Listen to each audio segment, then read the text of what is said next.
Hey everybody, welcome to the press. It's the start of a new week. It's the start of a different kind of week here in the fall. I'm Ryan Balaji. Thanks for being here. We're going to try and do everything in one show this week since it's Tuesday already, first of all. There's not a PGA Tour event this week. And things have started to change on my end, which is why I didn't do a show last week for the Korn Championship. And we didn't really talk about the Solheim Cup. And that's because last week was the launch of Golf News Net TV. Talked about it for a long time. I'm not going to spend too much time on it here because you can check it out if you want at golfnewsnet.com. Just click on GNN TV. You can see it for yourself. But I've been working on this for 16 months, and now it's available. And we're starting to kind of roll it out here in the next couple of weeks. So there'll be a lot of work to do to that front to get it to where we want it to be in terms of kind of the daily schedule and stuff like that. But this show will eventually be a video show. And we're still figuring out how exactly we're going to make that look on TV and then also make that work for this as a podcast. And the odds are it's probably just going to be one episode that we air Monday, Tuesday, and Wednesday. But I'm not entirely convinced that we do that yet. We may do 2 or 3 different episodes that are 22-minute TV shows, but also turn out to be 22-minute podcasts. So there's a uncertainty about that. But regardless, the show's still going to keep going. Just last week was very important, and I had to make sure it got off the ground. So this week, we have a bunch of different events. We have the BMW PGA Championship on the DP World Tour, which is their flagship tournament. We'll start with that. We'll talk about that. Then we're going to get into the LIV Golf Team Championship event, which is this week in Dallas.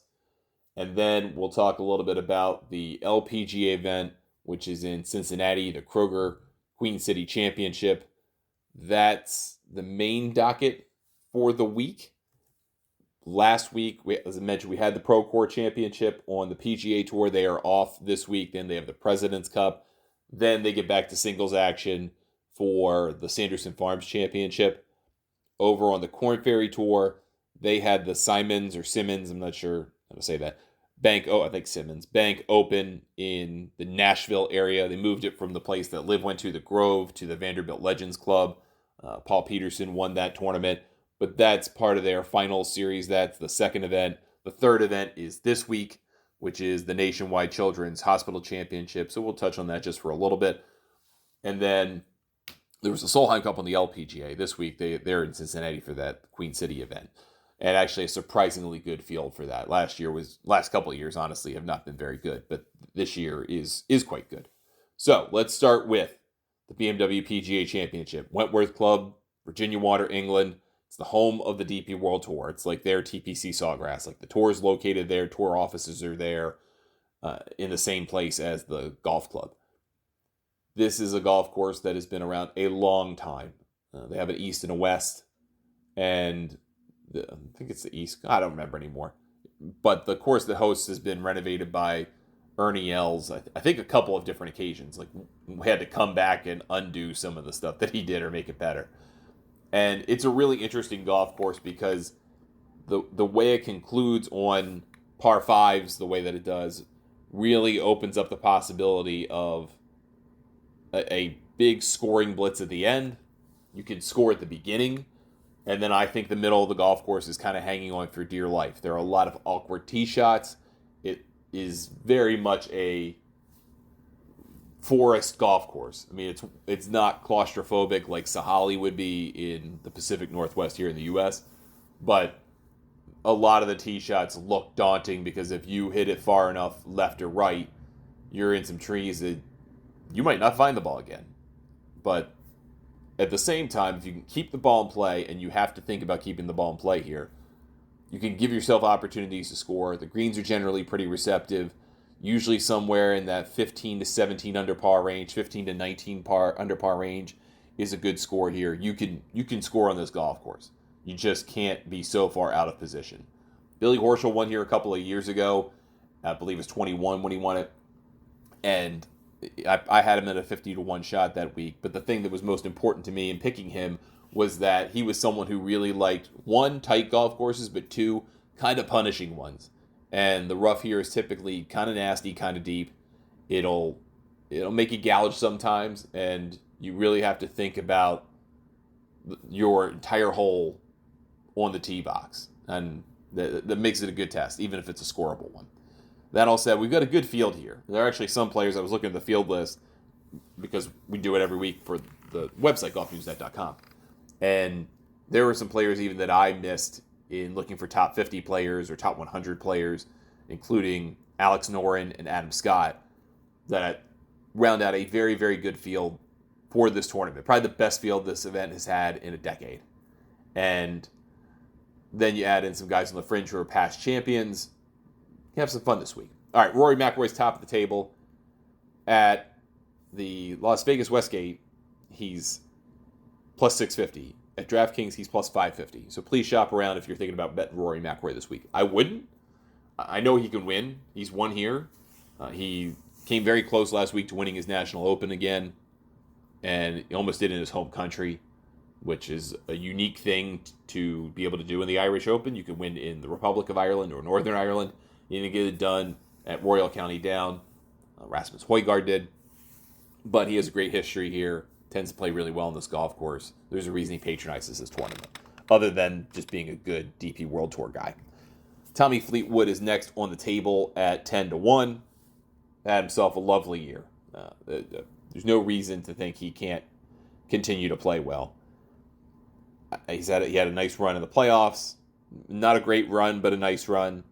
And I still think 10-1 is a little too short, although we're not in the United States. So if you're thinking, hey, Tommy Fleetwood doesn't win. No, he doesn't win in the United States, but maybe he wins elsewhere. Shane Lowry is an interesting pick this week. He's 14-1 along with Adam Scott. Lowry won this tournament 2 years ago. It was shortened to 54 holes because Queen Elizabeth II died, and they canceled a round of play to observe her death. And he wound up winning in 54 holes in just like the same total you would win in 72 holes. He was amazing that week. Adam Scott's on the same number. Adam Scott had a really nice playoff run. He's had a pretty good back half of the season, let's be totally honest. I think, again, hard for me to bet Adam Scott at that low of a number, and you're going to find that struggle a lot this week in this event because it is top heavy. But I think you got to at least think through some names here that are a little bit longer based on the last couple of years. So think about so last year Ryan Fox won. He's had a miserable year on the PGA Tour. Aaron Rai was second, though. Great pick. The rest of the players, Tyrrell Hatton, John Rahm, Victor Hovland, not in the field. Fleetwood was sixth last year. Adam Scott was seventh, along with Rory McIlroy. Ludwig, who's not here, was T10. So the field last year, Sepp Straka was T10, pretty good year. So then you go and look at 2021. I kind of want to skip 2022 because it's a 54-hole event. It was weird circumstances. They canceled play in the middle of it. Like lots of reasons to think otherwise. But Billy Horschel won. Kiradech was second, along with Laurie Cantor and Jamie Donaldson. Laurie Cantor's back on the DP World Tour. He didn't play last year because he was on LIV. And he's back on this tour and has been a winner this year. Been playing pretty good golf. Christian Bezuidenhout's not in this field. Andrew Johnston was tied sixth here in 2021, which I think is kind of interesting. He just had his first top three finish in like more than 2 years. And he is in the field here this week. Francesco Laporta, Justin Rose were also tied for sixth that year. Sean Crocker, Tommy Peters were tied for ninth. Crocker could be there, but Peters can't be. He's playing the team championship on LIV. Fleetwood was T12. So if you're looking for someone the last couple of years with some consistency in this event, it's Fleetwood, but at 10-1, I'm sorry. Aaron Rai at 18-1. He has cooled off since winning at the Wyndham Championship and that run into that victory. He's still cashing checks, but it wouldn't take something out of most people. Getting to that win, building to that stage. So I wouldn't be surprised. 18-1 is just unbettable. Horschel 20-1 I think is interesting, but catching him at 50-1 3 years ago, a little bit different circumstance. But he does like this golf course. He does like playing this tournament. Alex Noren's 22-1. Bob McIntyre's 22-1. Between those, I would pick Bob, just because of his success on the DP World Tour. Tends to come at events with kind of tighter tee shots. I mean, he's not an incredible driver of the golf ball, but his successes tend to come on tighter golf courses. Italian Open, Canadian Open, Scottish Open. The Scottish Open this year was, Renaissance Club is not claustrophobic. It's also not wide open because of the wind. So I think he's an interesting play at 22-1. Ben On has probably had his most consistent year this year as a professional. He won here in 2015 when he was a much different guy. But 25-1 is an interesting play to me. Rasmus Højgaard's 28-1. Matt Fitzpatrick's 25-1. I'm going to pass on him. He's been making a lot of cuts, but not making a lot of noise. Siwoo Kim's 30, along with Sepp Straka. Straka's interesting. Seems like the golf course kind of wins out of nowhere. Could be worth a look. Matt Wallace is 31, just won on this tour. For the first time in 6 years on this tour. He's won on the PGA Tour more recently. Kind of short, but could fit this mold very well. He just won in Switzerland on a golf course with a lot of camber, a lot of places you can't hit it, a lot of claustrophobia. Might be a familiar sight for him, and a pleasant one at that. Justin Rose is 30-1. He's been here. He's done that. He's found himself back in the top 50 in the world because of a great summer and a run at the Open. He's otherwise been so inconsistent, it's going to be hard for me to bet him. I do want to look at Matteo Manassero, though, at 35-1. I would love him closer to 50. He'd be like the Horschel pick. Because he just had a good run at the Irish Open. He's won this year. He won here in 2014. He is a little erratic, but he does kind of like these courses. I think he'd be an interesting play. Your 40s are Victor Perez, Thomas Dietrich, and Tristan Lawrence. Tristan Lawrence has been playing pretty well recently between the Sunshine Tour and this tour. Be an interesting pick. Laurie Cantor there at 45-1 I think is worth a look. I'm going to look at Tom McKibben. I would like him longer than this. He's 55-1 at DraftKings. I'm going to try and find a 70. Then I'll probably play him. Or an 80 even. Because he is a tighter course specialist in my opinion. However, he's also quite erratic. So he's got a 10th place and a 30th place in 2 of his last 3 starts. But it could be anything. He could MC or he could threaten to win. And I would like a longer number for that. Nikolai Højgaard, Bernd Wiesberger, also 50-1 along with Jordan Smith, who's kind of interesting. Hasn't really done anything since the Open. Doesn't not done anything, but nothing special. Nicholas Norgard, who won, is 60-1. One of the Danish. Matthew Pavon is 60-1. I tipped Pavon in one of my top 10 articles because I think his ceiling is high here. I don't think he's especially a great fit, but I think he can do it. And it's a different look than LIV Golf National, where he's obviously played well and did well in the Olympics. However, I do believe that tight golf courses are tight golf courses, and I think this should suit him fairly well. Start to get into some longer shots. We're not just going to go down the board forever. Alex Fitzpatrick, 65-1. The defending champion, Ryan Fox, is 65-1. I think he needs to be longer than that. He has just not translated the PGA Tour. It's not been a good year. Harry Hall, 75-1, coming over from the PGA Tour as the Englishman. Guido Migliozzi and Shubhankar Sharma. Mark Hubbard is playing this. He's 80-1. And if Hubbard had to Monday qualify and then played well at Napa last week, I probably would have tipped him, but nah, not now. Too far to go. Yals Leighton, Matty Schmidt are 90-1. Let's get into some deeper shots that could be interesting. Daniel Brown could be interesting at 110-1, I think. Ryo Hisetsun, I saw him earlier. He's like he's 150-1. He's kind of interesting to me this week. And then you're starting to get into some tougher numbers.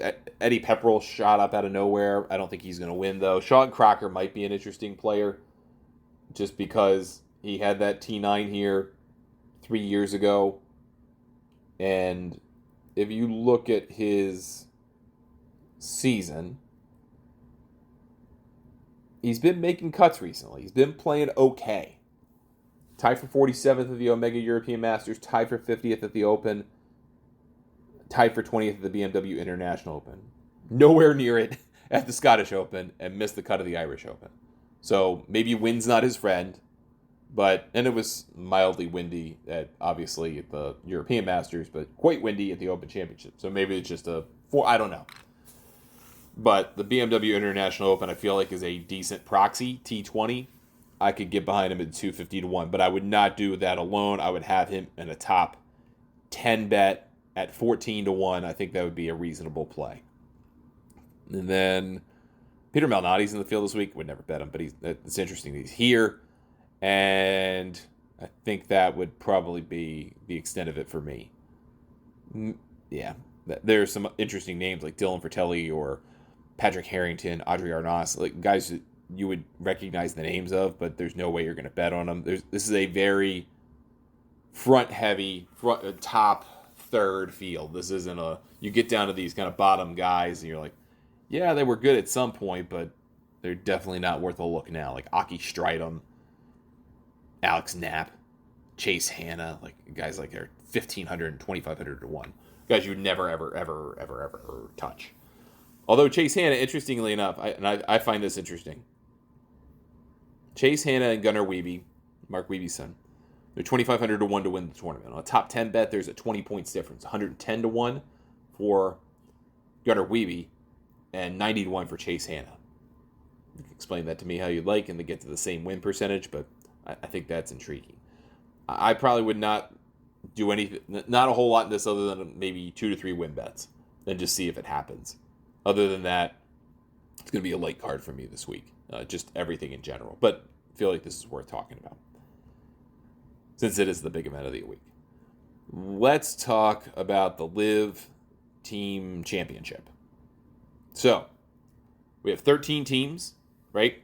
52 players. There are 54 player fields usually. Anthony Kim, Hudson Swafford aren't associated with a team, so they don't have to play this week. They don't get to play this week. There's none of that for them. So the format for this thing is kind of a little convoluted. So let me walk you through it before we start talking about how we could approach the event this week. So this tournament is, again, just for the teams. There's just 52 players. All 13 teams get into the tournament. The top 3 teams in the standings at the end of last week's event in Chicago. That was the final individual event. The top 3 teams are the Crushers, Legion 13, and Ripper GC. They all advance to the semifinal round, leaving 10 teams to battle it out in 5 different matches. So the seeds 4 through 13 will play. Teams 4, 5, 6, and 7, they get to pick their opponent of the remaining seeds. Right? So 4, 5, 6, and 7 get to play whoever they're going to go play. They could pick 8 to 13. So presumably Smash, who is 4th, would pick the Ironheads, who are by far the worst team. And then Torque, or Torque, would go pick the High Flyers because they are the next worst team, right? Presumably. Then you have 10 and 11 that are basically the same. So if you're the Fireballs, you would go pick either the 4 Aces or the Magistics. I think you would pick the 4 Aces because they've played worse recently. So that's kind of interesting. So, okay, so you do that. They have that little draft format. You're going to have 5 quarterfinal matches. You're going to have 3 matches within each match. You're going to have 2 singles matches, 2 one-on-one, good old match play matches. Holes win, lost. Whoever wins the most holes wins the match. Then there is also, for the final 2 players on each team, they're combined together to have an alternate shot match, and that is also match play. So the opposite, or the alternate shot format comes into play, and that's its own point. There are no ties. You have to win the match. There's extra holes if there's a tie after 18 holes, and whoever wins that match gets a point. Whoever wins 2 points wins that match. So the 5 winners who advance through the quarterfinals, they go to the semifinals. Those top 3 seeds get to pick their opponent of the 5 winners for the semifinal round.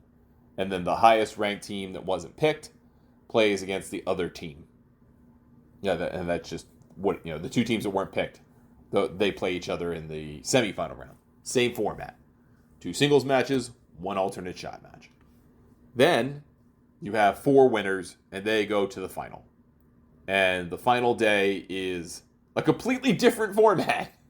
It's the final round format that you would see for the team portion of the individual events, where all 4 scores count, but you're playing 18 holes of stroke play to determine the winner.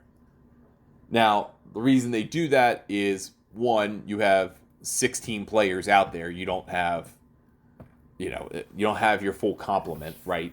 And you don't want to just have what amounts to a bracket style thing where you only have, whatever number of matches at a time. So they want to have pairings and make it kind of dramatic and interesting looking and all that stuff. I get all that. However, it does change the game, right? Because now all of a sudden, you're not worried about who's the best match player or matchups. You really just want to see who the best team is. And I think that makes betting on this event quite difficult. However, you can also rule out probably a number of these players pretty easily. You can rule out the Ironheads. You can rule out the High Flyers because they haven't played well. They stink. Interestingly enough, the three longest shots are the High Flyers, the Majestics, and the Ironheads.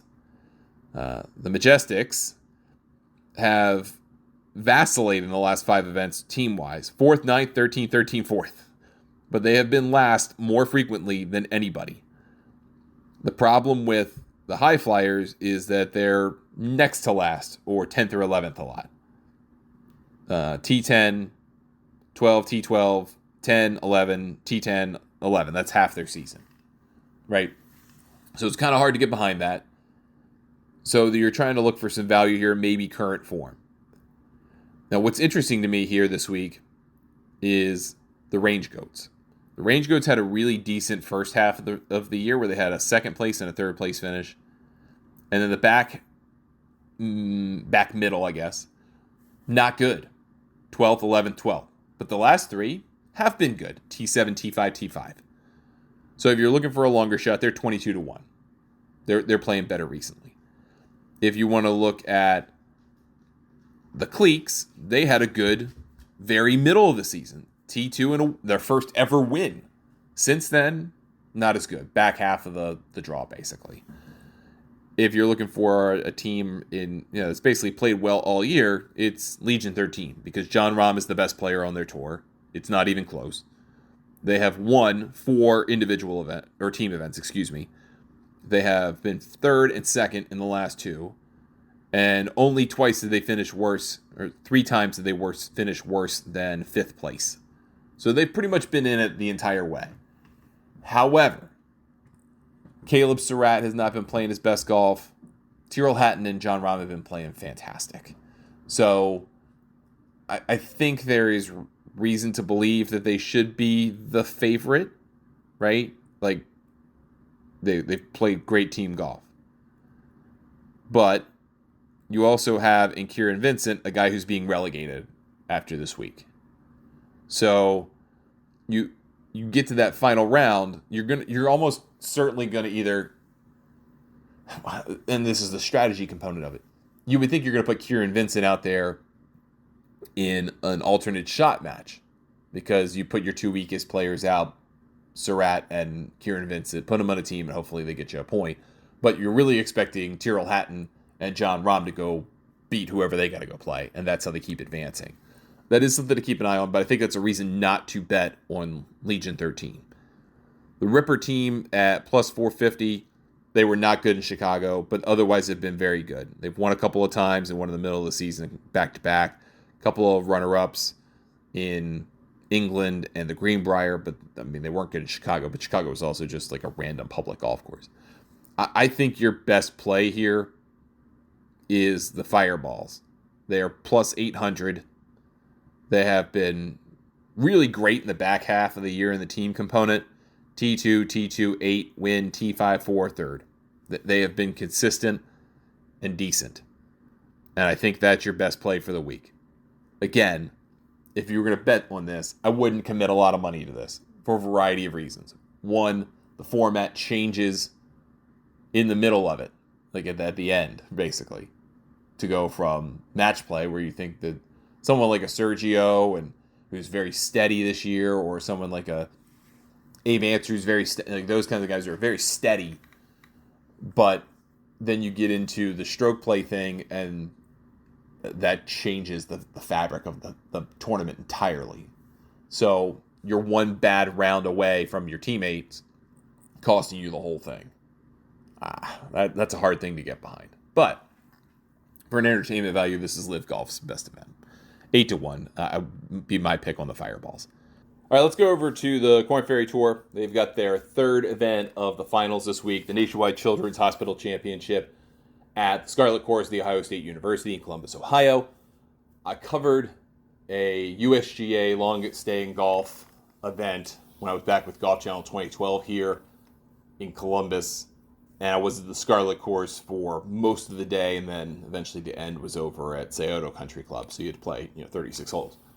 This is, I believe, an Alistair McKenzie that Jack Nicklaus has done quite a significant amount of work on over the years.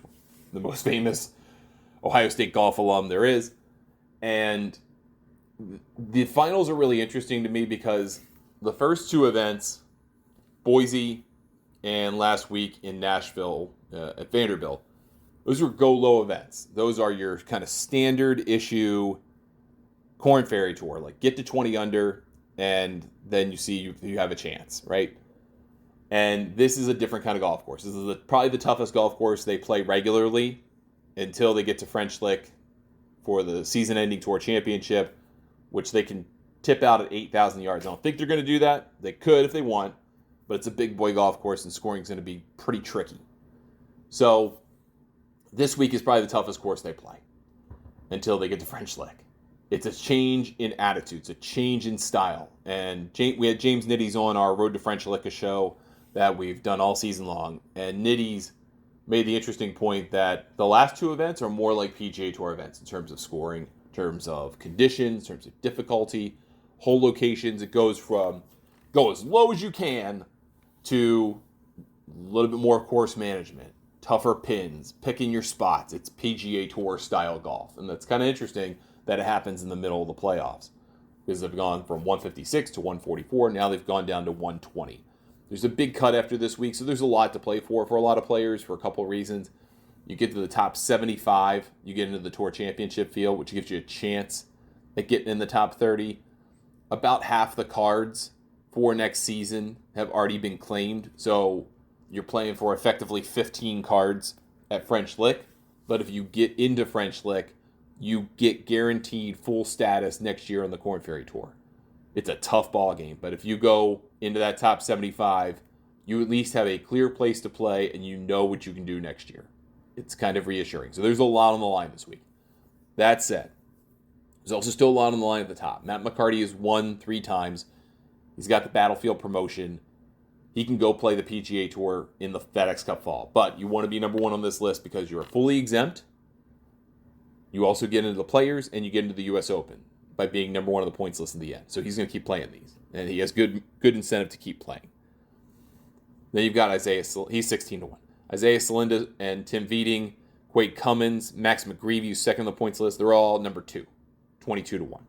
Frankie Sapp III, as I mentioned, 25-1. Ryan Gerard, 25-1, who I would probably bet here because he has played at the PGA Tour level more than all of those guys. He knows what it's like to play PGA Tour golf and can probably switch it on better. I like him quite a bit at 25-1. I also like Brian Campbell at 28-1, a guy who has found multiple ways to qualify for the U.S. Open. He's a good young player. He's starting to kind of figure out how to play at the PGA Tour level and is getting his way through the Korn Ferry Tour. I like him quite a bit. Daniel Summerhays is interesting to me at 35-1 because he's gone back and forth over the last couple of years of maybe I should walk away, not chase this dream anymore. He tried to do it. He can't fight it. He had a very good Boise Open. This is more his brand of golf. Tough scoring, wily veteran. 35-1 is interesting to me for him. Then Stephen Fisk has got his card for next year. I kind of get the sense that he could do something special this week. I like his game a lot. 35-1, very consistent player. You have Harry Higgs out here this week at 45-1. He doesn't play his best golf on tough golf courses, to be candid, but at least he's familiar with the PGA Tour style. I would look more toward Doc Redman, who seems to favor the tougher style a little bit better, 45-1, and consider him. And then one guy I do want to point out who has a lot to play for this week, and a guy I know personally, so this comes with a bit of a bias in the recommendation. But Bryson Nimmer is 120 to 1. He started the playoffs at like 154, something like that. Played his way to 128 through the Boise Open, then played his way to like 118 or something, whatever, 113, because of the Simmons Bank Open.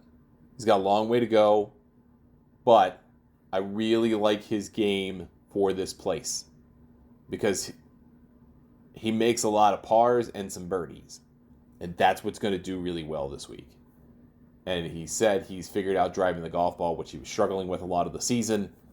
So if he can maintain that, that gives him a great chance to win. So he's my long shot here for the week. He is 120 to 1, and there's a reason he's 120 to 1, but he's got a lot of potential there. So again, light bets, not a whole lot to that, but I just wanted to point out some folks for the Korn Ferry Tour bet. All right, we'll wrap everything up here with the Kroger Queen City Championship. This is a tough event to bet this week because they have moved venues. They are now at TPC Rivers Bend. I don't really know River Bend very well, and they do have a pretty good field, actually quite a good field here this week coming off the Solheim Cup. You got Nelly Korda, you got Gino Titicol, you've got Lydia Ko, Heyram Rue, Rose Zhang, Lynn Grant, Charlie Hall, Esther Hensleit, Minji Lee's the defending champion. She's 30 to 1. I mean, it's an interesting field. The last couple of years has not been good. This year it's good. And that's probably because they're looking for new title sponsors, my guess. So they come in and, try to massage that a little bit with a good field. So you got Nelly Korda at 6 to 1. She was great in the Solheim Cup. I think she ran out of gas after those first 3 matches. She expended a lot of energy, and she got rah-rah and very excited, and then got her ass handed to her by Charlie Hall in the final day. Gino Titicol is just too short for me at 9 to 1. She just doesn't perform well enough to merit that, in my opinion. Heyram Rue's played very, very well of late. Got a win. 10 to 1 is worth a look. Lydia Ko, I think, is worth a look at 14 to 1. Obviously won a major, won the Olympics, has had some time to kind of rest and recoup. So I think that's worth a look for her, 14 to 1. Rose Zhang, I think, is absolutely worth a play, 16 to 1. I mean, she crushed at the Solheim Cup, just absolutely destroyed, and completely different than last year in Spain. I think she's worth a look. Got to be feeling high. Charlie Hall at 18 to 1. I think you could feel the same way. She was the leading point scorer for Europe. She likes pressure situations. She likes kind of the tougher golf courses. A new one may be a tough challenge, might keep her engaged, might also just be absolutely spent. Then you go down to Angel Yin, who I think is an interesting play at 35 to 1. Got to feel a little bit of a slight by not being on the team, even though the U.S. won. Still got to feel a little bit slighted that she wasn't on it. So she might be worth a look. Lexi Thompson's playing this week, continuing the farewell tour. She was okay in Northern Virginia. I don't think this is a spot to bet her, but she's 40 to 1. Someone I walked away very impressed with, though, and might be inspired this week is Georgia Hall. I didn't realize she hit the ball as far as she did. And she mashes, man. Very much so. I mean, I've seen her play for years on TV, but just never really heard anyone comment about how long she is. I think that's... she played very well, I thought, at Solheim. So 45 to 1 is worth a look there. And then Gabby Ruffles, I think I'm going to take a look at 60 to 1. Had a very nice year, and this could be an interesting place for her to come out of it. The other person I'm going to mention here, I'm going to mention 2 people that are 100 to 1, actually. I'm going to mention Leona Maguire at 100 to 1 and Stephanie Kiriakou. I always say that wrong. Kiriakou at 100 to 1. Stephanie's had a very good year, almost won the Evian. She has the game to get that win.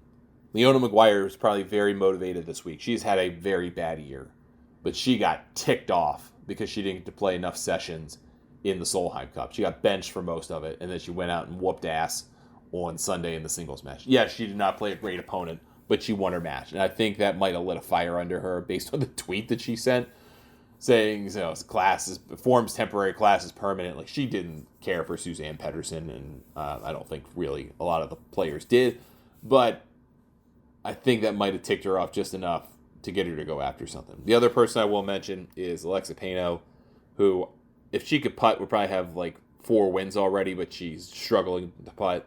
That may work in her favor this week, though, because it's an unknown golf course. So at 150 to 1, I think she is worth a flyer. All right, that's going to do it for us this week. Thank you so much for listening to the show. Again, we're probably going to wind up doing the usual format of 3 shows as meant for 22-minute TV programs.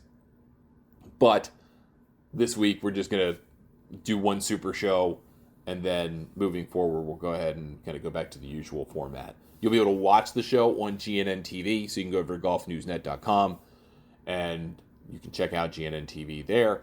We'll also put those episodes up on our YouTube channel, so if you prefer to watch it instead of listen to it, cool. Love to have you. If you prefer to listen to it and consume it that way, keep doing it. We're also grateful for that, too.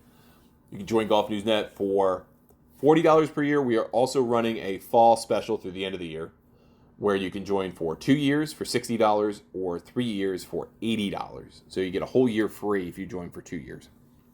And that there's no auto renew to that. So you buy that, then it expires. Same is true if you're already an existing member. You can actually tack that on, and we'll add it on to the time you already have, and that's not recurring. So we just add it on to the extension and then push out the date for your typical renewal out well into the future. So that's available at golfnewsnet.com. Thanks so much for listening to the show. Appreciate it. We will talk to you next week on The Press.